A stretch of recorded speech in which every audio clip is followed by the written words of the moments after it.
ഉണ്ടാക്കാൻ പോകുന്നത് വളരെ രുചികരമായ മാങ്ങാപ്പച്ചടിയാണ് ഉണ്ടാക്കാൻ പോകുന്നത്. നല്ല കോട്ടയം സൈഡിലേക്കൊക്കെ എല്ലാവർക്കും ഇഷ്ടപ്പെട്ട മാങ്ങാപ്പച്ചടിയാണ് ഉണ്ടാക്കാൻ പോകുന്നത്. അതിനാവശ്യമായ സാധനങ്ങൾ എന്ന് പറഞ്ഞാൽ ഒരു മാങ്ങ, ഒരു സവോള, ചെറിയൊരു സവോള മതി. പിന്നെ കടുക് പൊട്ടിക്കാനായിട്ടുള്ള കുഞ്ഞു ഉള്ളി ഒരു 3 എണ്ണം. പിന്നെ ഞാനിവിടെ ഇഞ്ചി കുഞ്ഞായിട്ട് അരിഞ്ഞ് വെച്ചിരിക്കുന്നത്. വലിയതായിട്ട് എടുത്താൽ ഈ പിള്ളേരൊക്കെ കടിച്ചു കഴിഞ്ഞാൽ അവർക്ക് ഇഷ്ടപ്പെടുകയില്ല. അതുകൊണ്ട് ചെറുതായിട്ട് അരിഞ്ഞ് വെച്ചിരിക്കുന്ന ഇഞ്ചി. പിന്നെ കാന്താരി മുളക് ഞാനിവിടെ എടുത്തിരിക്കുന്ന ഒരു 7 കാന്താരി മുളകാണ്. അവരവരുടെ ഇഷ്ടം അനുസരിച്ച് നമുക്ക് കാന്താരി മുളക് ഇടാം.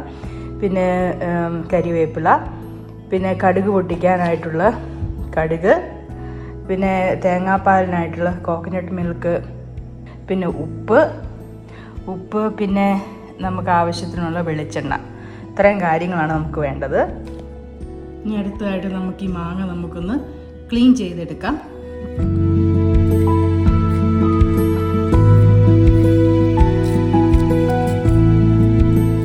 അങ്ങനെ മാങ്ങ നമ്മൾ വാഷ് ചെയ്തെടുത്തു. ഇനി നമ്മളത് കുഞ്ഞായിട്ട് വളരെ കുഞ്ഞതായിട്ട് ഇത് മാങ്ങയും ഈ സവോളയും അരിഞ്ഞെടുക്കണം. ഇങ്ങനെ കുഞ്ഞായിട്ട് നമ്മളിതിങ്ങനെ കൊത്തി അരിഞ്ഞെടുക്കണം. ഒത്തിരി വലുതായി കിടന്നാൽ അതിൻ്റെ രുചി വരികയില്ല. നമ്മൾ കുഞ്ഞായിട്ട് അരിഞ്ഞെടുക്കണം.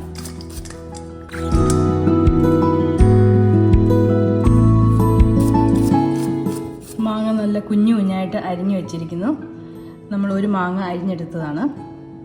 ഇനി ഇതിനകത്തേക്ക് നമ്മൾ ചെയ്യാൻ പോകുന്നത് അടുത്തത് നമ്മുടെ സവോള നമ്മൾ അരിയാൻ പോവാണ്.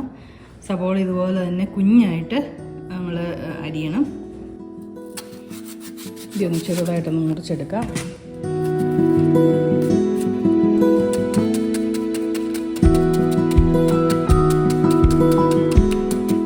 ഇതുപോലെ കുഞ്ഞായിട്ട് അരിഞ്ഞെടുക്കണേ.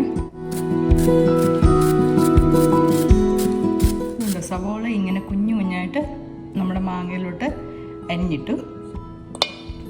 പകുതി സവോള മതി നമുക്ക്. ഒരു ചെറിയ മാങ്ങ ആയതുകൊണ്ട് പകുതി സവോള ഇട്ടാൽ മതി. ഇനി ഇതിനകത്തേക്ക് നമ്മൾ ചെയ്യാൻ പോകുന്ന നമ്മുടെ കഴുകി വെച്ചിരിക്കുന്ന നമ്മുടെ കരിവേപ്പില ഉണ്ടല്ലോ, കറിവേപ്പില നമ്മൾ ഇച്ചിരി ഈ കടിക്കാതിരിക്കാൻ വേണ്ടി ഞാനിങ്ങനെ കുഞ്ഞായിട്ട് ഒന്ന് കീറിയിട്ട് ഒരു കരിവേപ്പില ഇതിനകത്തേക്ക് ഇട്ടേക്കുവാണ്. പിന്നെ എന്താണെന്ന് വെച്ചാൽ നമ്മുടെ കാന്താരി മുളക് ഒരു 7 എടുത്ത് വെച്ചിരിക്കുന്ന സാധാരണ മുഴുപ്പുള്ള ഈ കാന്താരി മുളകില്ലേ, കാന്താരി മുളക് ഞാൻ ഇതിനകത്തേക്ക് കുഞ്ഞായിട്ട് കടിക്കാതിരിക്കാൻ വേണ്ടി കുഞ്ഞായിട്ട് അരിഞ്ഞിടാൻ പോവുകയാണ്.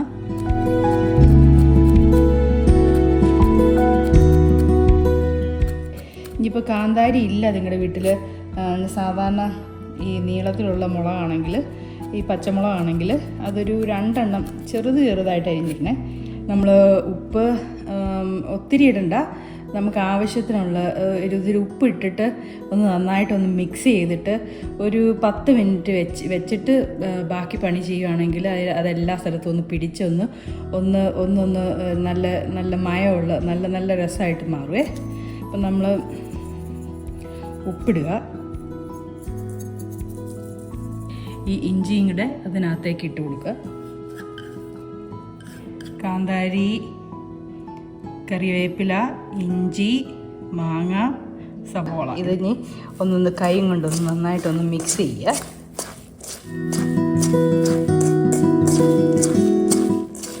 ഇങ്ങനെ തട്ടിപ്പൊത്തി നമ്മൾ ഒരു 20 മിനിറ്റ് നേരത്തേക്ക് 10-20 മിനിറ്റ് നേരത്തേക്ക് വെക്കുന്നത് നല്ലതായിരിക്കും.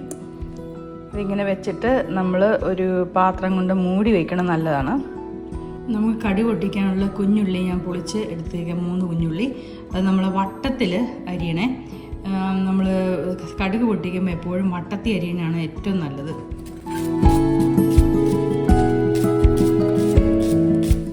നമ്മൾ കുഞ്ഞുള്ളി വട്ടത്തിൽ അരിഞ്ഞത് 10-20 മിനിറ്റ് കഴിഞ്ഞേക്കണം. ഇനി നമ്മൾ ഇതിനകത്തേക്ക് തേങ്ങാപ്പാൽ ഒഴിക്കാൻ പോവാണ്.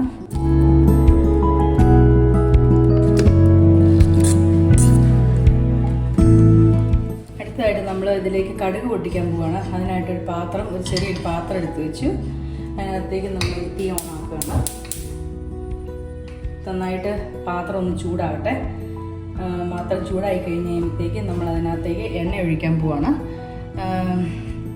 അപ്പം ചൂടാ സമയത്ത് നമ്മൾ കടുക് പൊട്ടിക്കാൻ വേണ്ടി കോക്കനട്ട് ഓയിൽ, കുഞ്ഞുള്ളി അരിഞ്ഞ് വെച്ചിരിക്കുന്നു, കടുക്, നമ്മൾ 2-3 കരിവേപ്പില എടുത്ത് വെക്കണേ. നല്ല ചൂടായി പാത്രം. നമ്മൾ അതിനകത്തേക്ക് നമ്മൾ കോക്കനട്ട് ഓയിൽ ഒഴിക്കാൻ പോവാണ്. മീഡിയത്തിൽ ഞാൻ ഇച്ചിരി കുറച്ച് വെച്ചേ. അപ്പോൾ ഈ ആവി വറുക്കാനൊക്കെ തുടങ്ങി, അതിനർത്ഥം എണ്ണ ചൂടായെന്നാണ്. അപ്പോൾ അതിനകത്തേക്ക് നമ്മൾ ആദ്യം കടുകിടുവാണ്. കടുകിടുമ്പോൾ സൂക്ഷിക്കണം, പൊട്ടിത്തെറിക്കും. ഇച്ചിരി മാറി നോക്കണം. നമ്മൾ അതിനകത്തേക്ക് അരിഞ്ഞ് വെച്ചിരിക്കുന്ന ഉള്ളി ഇടുവാണ്. ഈ വേണമെങ്കിൽ ഇച്ചിരി കുറച്ചിടാം. ഏതാണ്ട് ഉള്ളി റെഡിയായി. നമ്മൾ തീ ഏറ്റവും കുറച്ചിടുക. അതിനകത്തേക്ക് നമ്മൾ കരിയാപ്പില തീരാതെ നല്ല മൊത്തമായിട്ടിരിക്കുന്ന കരിയാപ്പില ഇത് നമ്മുടെ മാങ്ങാ പച്ചടിയിലേക്ക് ഇടുകയാണ്. കടുകും